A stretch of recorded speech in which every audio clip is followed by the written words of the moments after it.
How do you raise money for real estate deals? I know a lot of folks will start with friends and family, which I think is smart to an extent, but you have to recognize that your friends and family are not your ideal investors. These are people who know and trust you, they love you as a friend, as a family member, maybe not as an apartment investor. Maybe they don't know you as an apartment investor. So you may get more hesitation or friction when trying to talk to them about investing. And it's not fair on their side either, right? If you're my guy and you just start talking about investing, whoa, man, like, I don't know about that. It can create some walls. So a lot of folks are hesitant to reach out to people about investing because they don't want to damage or challenge the relationship. Here's what I would tell you. The very first thing you have to do is start showing people who you are, what you do, and why you do it. So if you are investing in real estate already, make sure people know about it because they can't invest with you if they're not aware of the opportunity. Now that doesn't mean you go ask them to invest with you, but it does mean people need to know you're out there investing in real estate. So share that, share your deals, share properties you're investing in, share some of your story and your highlights there because people will gain interest once they see what you're doing. They'll ask questions, they'll want to know more. And that's the first thing is I got to see you and know you as an actual investor. If I don't see you as an investor, we're never having this conversation. So I think that's the first step, right? The second thing though is you have to understand what it takes to raise capital for these deals. And I call it the 3 C's, okay? It takes confidence, credibility, and connections. This first C is confidence. Confidence comes from preparation. You've got to know your stuff, all right? If you just watched this video and decided, you know what, I want to go raise some money for deals, how confident are you going to be? Do you know what you're looking for in a deal? Do you know how to analyze a deal? Do you know how to operate and execute a deal?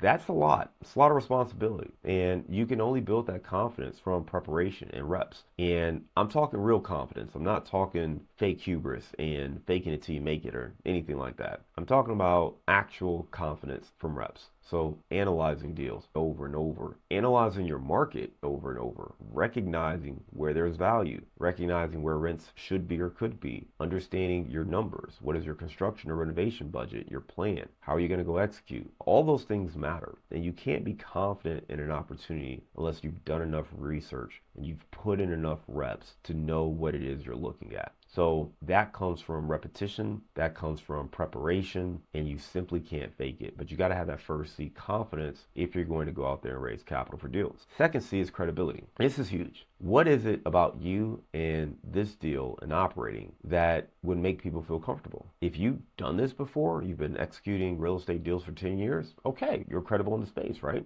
If you can showcase, here are the deals that I've done, here's the money we made, awesome, awesome, okay? For a lot of people, that's not gonna be the case, right? You don't have a long track record of being able to do these deals, especially now if you're new and trying to raise capital for either your first deal or your first time raising capital. You don't have that track record to share. So how do you build credibility? A couple things. One, you can lean on your other experiences. What else have you done professionally? Are you successful in your career? Are you successful in other aspects of business? Lean into that. When I was starting out, again, first apartment deal, I had only done 3 smaller multifamily deals, a 2-unit, a 3-unit, and an 8-unit deal. However, I had been successful in advertising and marketing. I was one of the youngest advertising managers at General Motors. I was selected to do a fairly premier fellowship program. I was successful in the accounts that I've managed. I grew every account that I managed year over year in the business that I ran when I was in advertising. I had won campaigns for the marketing initiatives that we led. When I was on the Buick team, we were recognized as the fastest growing brand in America. We won awards for that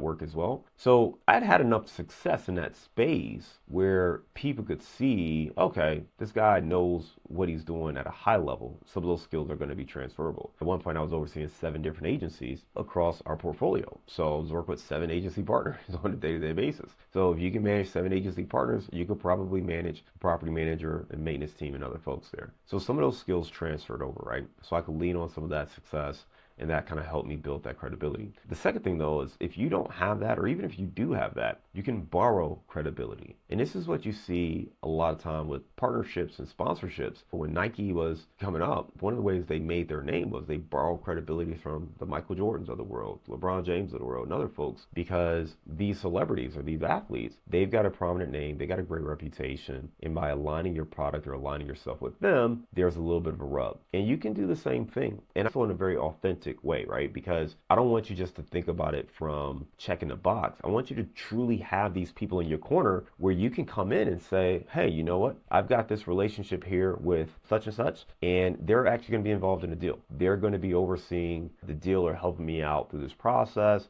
I brought them onto the team, and that's going to make it so much easier for you because you're not doing all this by yourself. So for me, again, I had partners on my first syndication deal. I had a mentor who had done, at that point, I think he had done about $50 million worth of. So I had people on my team who could help guide me through that process. And that made me more comfortable. It also made investors more comfortable to partner with me. So that second C was credibility. And I think it's really important as you're building it out. Keep in mind too, when we talk about operating these deals, it truly is a team. So you're talking about a property manager. Who'd you go and get? You're talking about contractors or other trade professionals. We're talking about your lenders. We're talking about a whole team of people who are going to be involved and want to see this deal succeed. So being able to highlight the team you've assembled to go out and execute, that definitely helps you build your credibility and makes other people more comfortable. All right, the last C, connections, right? So we talked about confidence, we talked about credibility. Last C is connections. You got to know people and you've got to make those connections. You got to continue to expand your network. The reality is the folks who you know right now may not be your ideal investors, but you can leverage those connections to make new introductions. You can take your circle and expand that circle with the folks that they know. And one of the best ways I know of doing this is simply asking, hey man, I'm working on buying this apartment building. I'm going to be doing XYZ to it. I'm looking to connect with folks who may have interest in investing. Do you know anyone? And that's a little trick, but the reality is,